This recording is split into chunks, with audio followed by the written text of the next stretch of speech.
So as of recording this video, I have around 300 hours of game experience between both betas, which I maxed, the Endgame beta back in December, and also the review build that I've been playing up until level 70. Now, we don't need to go into any spoilers, but I'm going to go through and explain sort of a beginner's introduction to every piece of content in this game and to potentially give you some pieces of advice associated with this in order for you all to get a nice start. Now, if you're interested in in-depth content about any of these topics and potentially all of these topics, I will be releasing videos talking about these topics tomorrow, May 30th at 9 a.m. Pacific Standard Time. And I'm going to go through my entire experience of the review build. So if you want to get a head start and get some knowledge that not everyone else will have, that's your time.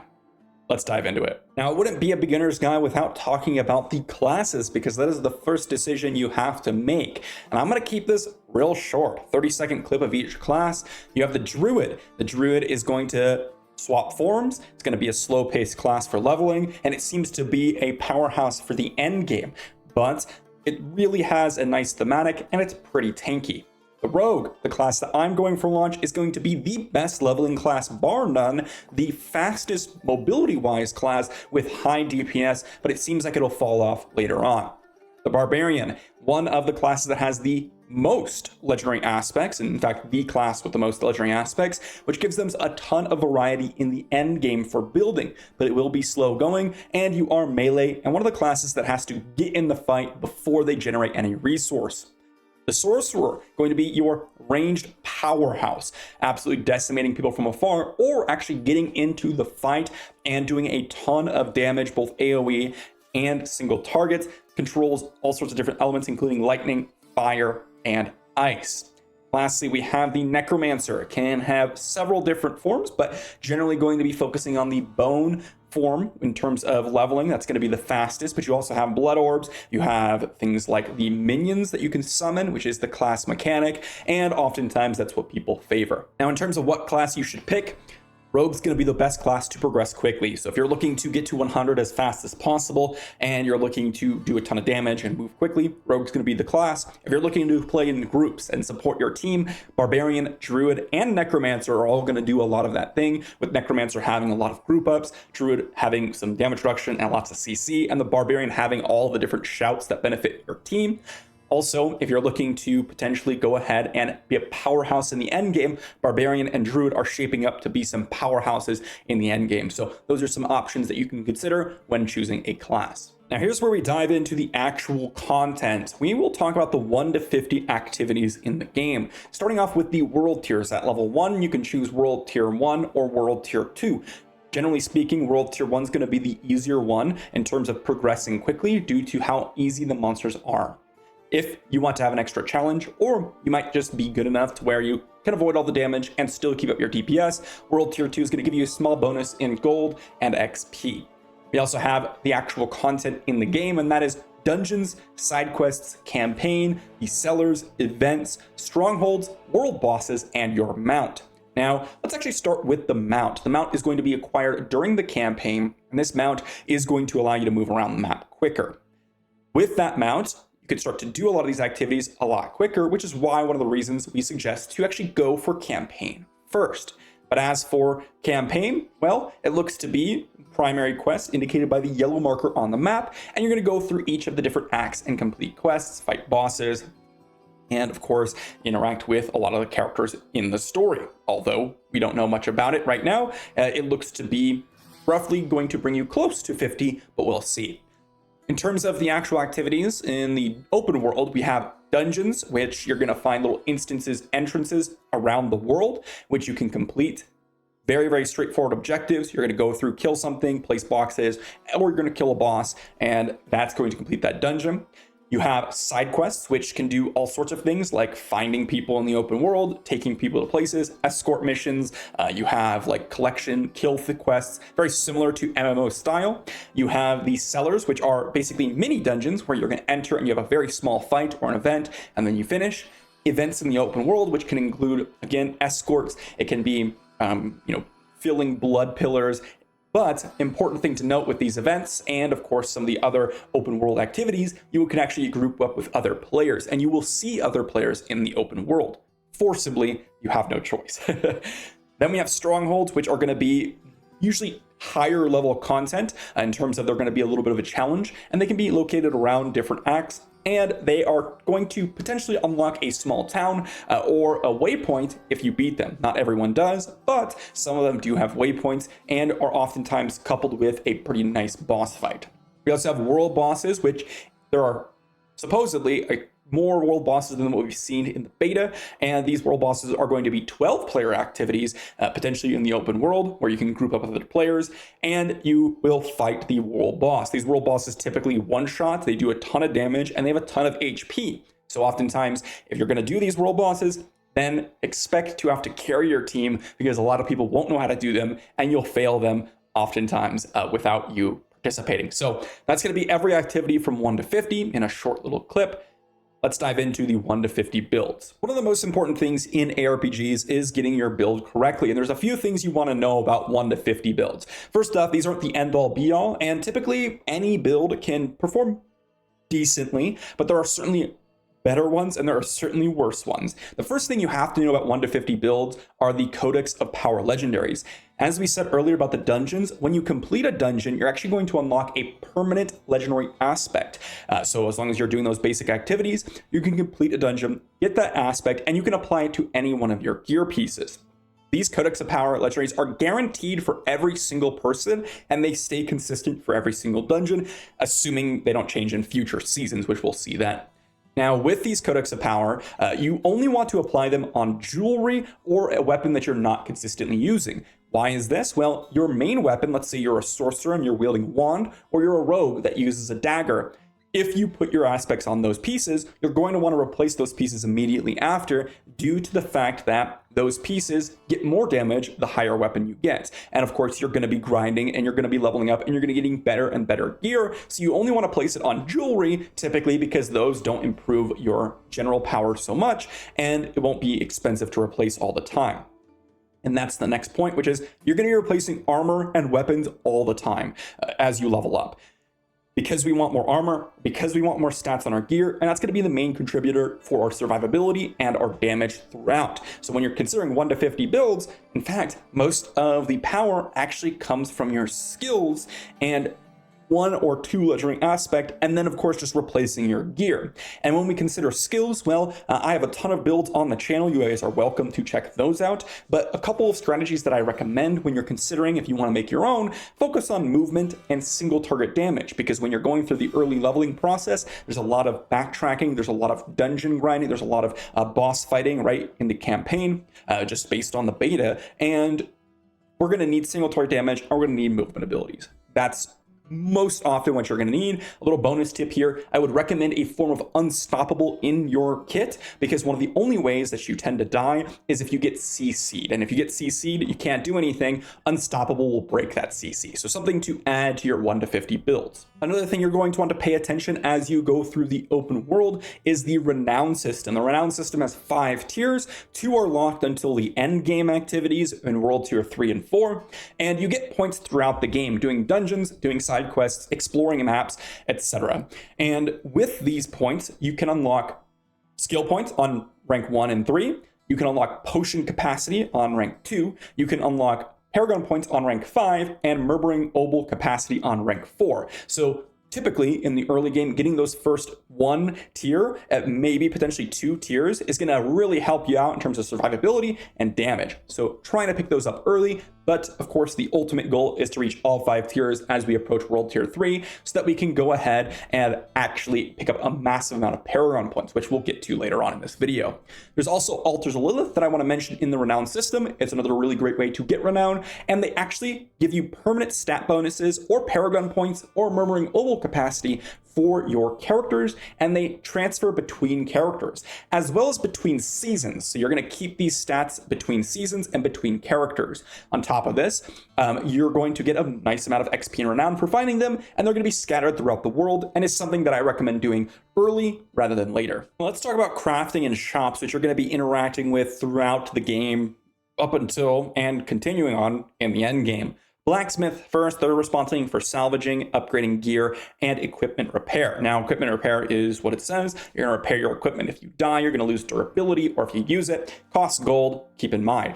Salvage before sell. So salvaging in this game, you're going to get the same amount of resources as you do early on versus like level 20 or 25, as far as we've seen. So the earlier you salvage, the better, because gold cost and the amount of gold you get from selling things actually scales as you get later on in the game.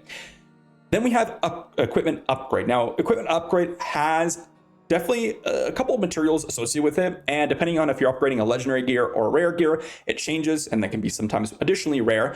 And you really don't want to upgrade gear at all until you get at least to World Tier 3, because when you get to World Tier 3, you can get access to a lot better gear, which we'll go over later. And you're going to be replacing gear all the time in the early game, so it's kind of a waste of gold investment. Then we have the jeweler, and the jeweler can add sockets, and remove gems from your gear pieces. Similar to Diablo 3, gems are things you find around the map, and then you just socket it into little sockets that you have on your gear, and they can give you bonus stats based on what they say. You can also upgrade your jewelry at the jeweler. Similar to the blacksmith, it does require resources, does require gold, and you typically shouldn't do this until later on. Although, I will say, the jeweler can get some benefit because you are going to be placing your aspects on your jewelry, so you can get some benefit there. Then you have the occultist, and the occultist is arguably the most important one, although they're all important. This one allows you to extract aspects, imprint aspects, which if you extract an aspect, I am going to have a full guide on that soon, and imprinting aspects. But basically, you find a legendary, you extract it, then you can imprint the aspect or that legendary power on another piece of gear. You can also upgrade, craft nightmare sigils and salvage nightmare sigils, as far as we've seen at the top. So that's going to be a pretty important mechanic as well. You can also enchant stats out, so you can re-roll some of your substats on your gear. Lastly, we have the gambling, or the rarity and antiquity shop. I believe that's what it's called. But gambling is basically using your murmuring obols on a character that has, or in a shop that has a bunch of options. You could choose like chest piece, gloves, boots, etc. My recommendation is they actually kind of nerfed some of the costs, so they increased the costs. Gloves are going to be a good option because they can give you every aspect if you wish to reroll armor. But generally speaking, offhand for characters is going to be a really good option for cheap offensive aspects. But you can also go for boots for utility aspects, or movement aspects, things like that. You can go for armor for defensive aspects, or you can go for jewelry if you want to have some resource aspects, specifically rings. So depends on what you're looking for, but generally speaking, offhand is what I'd recommend. Next up, we have Endgame Activities, and we have a lot to talk about here, starting off with the World Tier 3 and 4 that you're going to get access to when you beat the Capstone Dungeon. So you have to beat a Capstone Dungeon at level 50, which is going to be a very difficult dungeon, scaled to 50, and you have to beat the campaign to unlock World Tier 3. For World Tier 4, you do not have to beat the campaign necessarily, because it's already done, but you do have to beat a Capstone Dungeon scaled to level 70. So generally speaking, you need to be level 50 and 70 respectively to go ahead and unlock these pieces of content. Now with World Tier 3 and 4, you're going to unlock a bunch of different things, including things like Tree of Whispers, Helltide Zones, Nightmare Dungeons, and Sacred Ancestral Gear and Uniques. For World Tier 3, Sacred and Uniques. For World Tier 4, Ancestral and Ancestral Uniques. Everything else is in both World Tiers. Now let's talk about that a little bit more. The gear, Sacred and Ancestral. These pieces of gear are essentially the exact same gear as you had before, just with better stats. So for example, in World Tier 3, when we unlock Sacreds, we can drop a blue Sacred piece or a yellow Sacred piece, as far as we've seen, and it's just better stats. For World Tier 4, you could do the same, but it's called Ancestral. Then we have Uniques. Now these are guaranteed pieces with guaranteed stats. You cannot imprint aspects on them, but they do roll to somewhat. And you can basically be confident that you're going to get a unique and it's going to be exactly what you expect. So these things drop randomly, or in specifically some areas more so than others, according to some of the developer live streams. And these are going to be incredibly important to kind of flush out your build, things that give you massive damage reduction, or things that are basically like legendary aspects, but everyone can equip them essentially.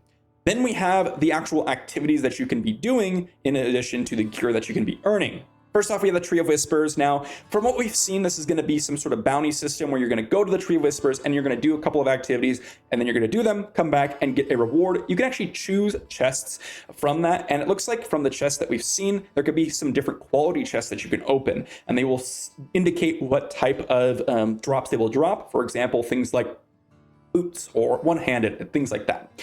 Then we have the Helltide zones. These Helltide zones are going to be areas in the map that kind of just randomly appear and have an expiration time to them. These Helltide zones, you're going to go in, fight more difficult monsters, and you're going to be able to go ahead and fight those monsters for a specific resource that you can use to open a specific chest for a guaranteed slot. These have supposedly increased drop rates for legendary items. Then we have Nightmare Dungeons. Nightmare Dungeons are only unlocked through Nightmare Sigils, which drop starting World Tier 3. Nightmare Sigils, well, we don't really know how they work in its entirety, but Nightmare Dungeons are going to be sort of the end game content that scale from Tier 1 to Tier 100. If you can compare it to one thing, I would compare it to Diablo 3 Greater Rifts, in which as you scale, the monsters get more difficult and higher level, and supposedly with the tiers. That's kind of what ends up happening. That's kind of how I'd make that comparison. Now, the biggest thing about these Nightmare Dungeons is they have affixes associated with them. So they can add additional bonuses and give the monsters additional bonuses in them, which is very, very important to note. And this is the end game grind. There's one other end game activity that they've hinted at, and that is what's called a pinnacle boss or an end game boss. It's going to be essentially the thing to accomplish on your casual account. It's going to be this really, really tough boss, and it's going to be basically be at World Tier 4, I assume, and it's going to be at a level 100, I assume, although we don't really know much about that at the current moment. Now let's talk endgame builds. Now there's a couple parts to endgame builds. Obviously, everything that we mentioned before, things like Codex of Power legendaries, that you're going to be replacing gear pieces right with your ancestral pieces, all that still applies. However, there's a few things that we need to consider when we consider endgame builds, and that is legendaries overall. The Codex of Power legendaries that I mentioned earlier are not the only legendaries in the game, so you can't just farm every dungeon and get every legendary aspect. You can actually find legendary aspects throughout the game, and you'll be able to apply those to your build. So endgame builds are going to include things that you're going to have to farm for, which is why it's important things like the Helltide Zone exists or the Tree of Whispers exists, so that we can target farm certain slots. There's also going to be item tiers, and this is also kind of goes into the blacksmith aspect, because certain item tiers kind of dictate how strong a piece of gear is rather than the actual level requirement, because when we reach Tier 3 and Tier 4, those level requirements don't matter as much, because you can actually loot a level 70 piece of gear and equip it at level 50 in World Tier 3, according to the developers. Now, the item tiers actually can reroll stats if you upgrade them at certain points. I believe the stats are like 150, 340, I think 790, and there's one in the middle there, I think 540. I believe those are the item breakpoints, but correct me if I'm wrong in the comment section down below. Those item breakpoints are going to be able to reroll some of your stats and potentially improve them. On top of that, you're going to have Paragon, and this is where the true endgame builds start to formulate. So we're going to have our skills, which we're going to have a total of the level 50 skill points, which are 49 in total. Plus, we're going to get 10 from the Renown system. So that's a total of 59. Now, with those skill points, we can pick up 59 skills or 59 points in our skill tree. Along that, we have the Paragon system. The Paragon system, you get 20 points from the Renown system. You also get, I believe, 4 points from the Altar of Lilith system, and you get 4 per level. So with these Paragon points, we can go ahead and drop them into nodes and into Paragon boards. These Paragon boards are going to be kind of earning your way through, similar to like a skill tree where you have to go adjacent rather than just randomly throughout the board. And you're going to have different nodes. You're going to have magic, rare, normal, and legendary nodes. Normal nodes give you just standard stats. Magic nodes give you a modification of the rare node that it's surrounding. So for example, if a rare node gives you massive damage increasing in something like that, the magic node will be a smaller version of that. The rare nodes, as I mentioned, have some sort of big mechanic to them, and they get better with intelligence, strength, dexterity upgraded. Typically, you have to have a certain amount, something like 200, 300, whatever Paragon board you have. It'll scale as you get more Paragon boards. Then we have the legendary nodes. These are 1 node per Paragon board, except for the starting board, which the starting board is a little bit different. And these are pretty big bonuses. The only thing I would suggest is that these legendary nodes, oftentimes you have to pick up a ton of normal nodes to get to them, so they often aren't worth it, because there's one other thing on the Paragon board, and that is glyph sockets and glyphs. Now, glyph sockets are typically one per board, or always one per board, and they're next to 2 rare nodes always. And with these glyphs, we can actually have a radius around them, and they'll get bonuses based on what we have in that radius. So as we go ahead and put a glyph in, we can get potentially additional damage based on how much intelligence, potentially additional damage reduction based on how much intelligence or strength. Basically, the more stats and attributes you have in that radius, the better that those nodes will become typically. Also, they can potentially buff magic and rare nodes around them as well. An important thing to note is that this is part of the reason why stats are so important, attributes specifically, but also we can level up glyphs in our nightmare dungeons, which is one of the reasons why it is the end game piece of content, because we can expand the radius that the glyphs have and upgrade the stats that they have associated with it from what we've seen on the developer live stream. This is going to be the core endgame component to make sure we're min-maxing our Paragon board, getting as many nodes as we can in those radiuses, going for certain legendary nodes that are actually worth it, and foregoing some that are not. So endgame builds are going to mainly focus on the Paragon system and, of course, the legendary items that you can loot around the map. That's going to be the main interaction as we approach endgame. Now, obviously, there's a ton more to talk about, and I'd love to sit up here and talk about everything, but unfortunately, I cannot go in depth, which is why this is a beginner's guide. And if you want to see in-depth content, guys, be sure to sub, turn notifications on, because starting tomorrow, we're going to have an overflow of content coming from me, things that include explaining things like nightmare dungeons, things that include things that are explaining gear tiers, world tiers, crafting shops, all the different stuff that you're going to want to know coming soon. Thanks for watching, everyone, and I'll see you all for the next one.